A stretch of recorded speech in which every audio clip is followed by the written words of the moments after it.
Adana is a young, beautiful maiden who lives in the heart of an Igbo village in Nigeria. She is the only daughter of Chief Dike, the richest man in the community. Adana's beauty is the talk of the land.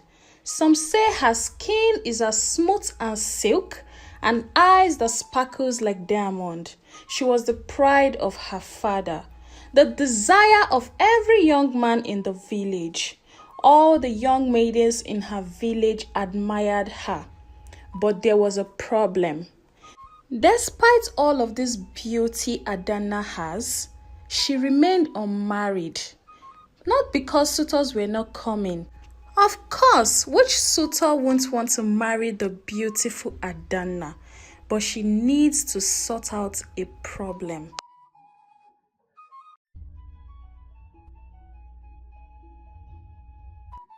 Suitors came from east, west, north, and south. Merchants, kings, princes, those that came with entourage, those that came with horses and chariots. Different tribes from every part of the land came for Adana, but they see a monstrous face whenever they come instead of seeing the beautiful Adana, and they will run to their heels. Each time a suitor comes, they keep seeing a monstrous face. This kept on repeating itself on and on and on. All the suitors that came for Adana's hand in marriage ran away because they are always greeted with the face of a monster each time they come to seek for Adana's hand in marriage. Rumors spread like wildfire through the village, each suitor returning home in fear. Unable to explain the horror they had witnessed, the villagers were surprised. Most elderly women prevented their son from coming to ask for Adana's hand in marriage because they believed she is not just a beauty, she is a monster. Adana was bewildered by their reactions. She was wondering what could be wrong with her. Why do suitors keep running away from her? She became a shadow of herself and became so lean that she would lock herself up in the room for days without coming out. Chief Dike, Adana's father, was also very worried about his daughter's predicament. He invited seers from all over the land, but none of them could be able to tell the cause of Adana's issue.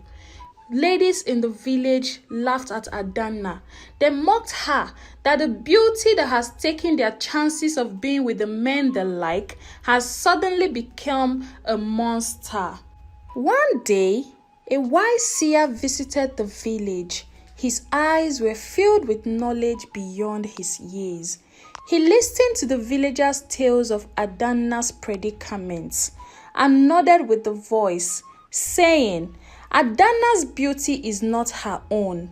The seer said it was a gift from the river goddess Ezewanyimiri. Ezewanyimiri is the goddess of the 7 rivers of Idemili. The seer said a long time ago, Nneka, the late mother of Adana, had issues getting pregnant after marriage.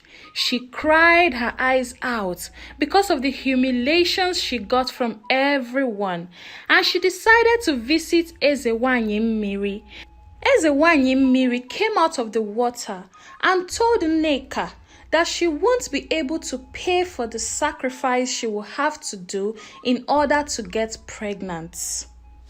Ezewanyimiri asked Nneka to go home and wait for the gods to bless her with a child at the appointed time. Nneka went home but came back the next day and cried at the riverside, calling on Ezewanyimiri to come out and answer her, that she was ready to do anything the goddess asked her to do as long as she was going to have a child. Ezewanyimiri came out of the water, listened to Nneka's pleas and told her okay, that since she was willing to do anything, any sacrifice at all, just to get pregnant, that she should go home and in the next 3 months, she should come back and thank her, because by that time, Nneka would be pregnant with a child. 3 months later, Nneka truly discovered that she was pregnant, and she came back to the river goddess Ezewanyi Mmiri to ask for what she should do in return to thank Ezewanyi Mmiri for blessing her womb with a child. Ezewanyi Mmiri came out of the water with her brother and told Nneka that she would give her child's hand in marriage to her brother, who is the prince of the water. And while they are betrothed, that no man would be able to marry Adanna while she grows up. That Adanna will have all the beauty in the world, but no man should come close to Adanna because Adanna is already married to the prince of the waters. Nneka accepted the goddess's condition out of desperation to be a mother, and she went home and had her child. The seer went further to say that the only solution that could take off the curse from Adanna is to have a man that genuinely and truly loves Adanna from his heart follow Adanna to the river goddess to ask for mercy and plead with her to please free Adanna from this union between the goddess's brother and her. That is the only solution to Adanna's problem. All the young men in the village refused to follow Adanna to the river goddess because they feared Ezewanyi Mmiri and her wrath. They all turned their backs on Adanna because they don't want to face Ezewanyi's problem. Adanna's father became worried. One day, a young farmer named Odinaka stepped forward and said he was willing to follow Adanna to the river goddess to plead for mercy.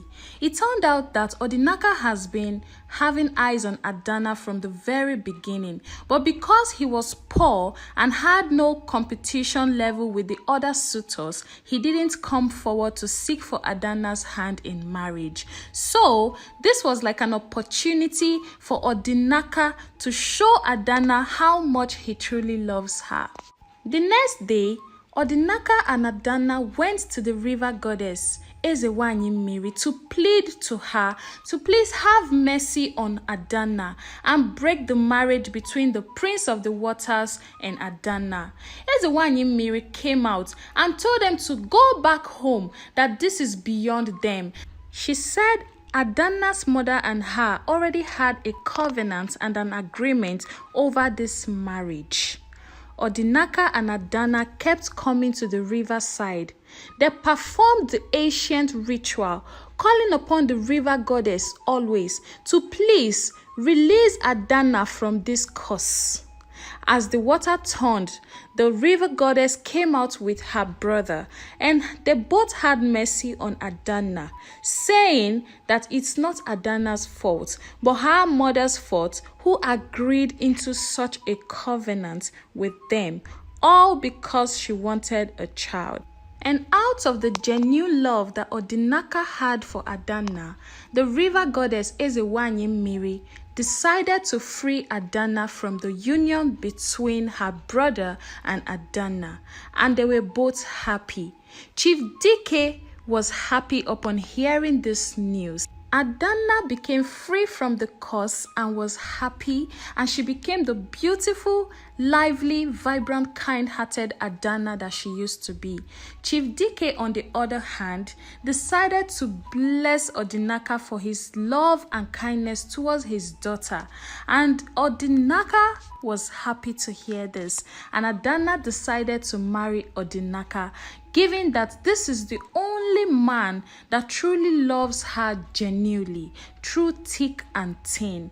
And Adanna and Odinaka became couples in a very beautiful wedding, and they lived happily ever after. Now let's look at the moral of this story.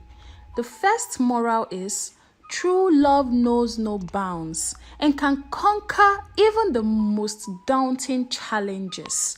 Secondly, no matter how desperate you are to get something, always think of the repercussions of your agreement before going into any agreement with anyone. Do not be desperate, because desperation can lead you into taking a decision that you might regret later. And again, this is to mothers.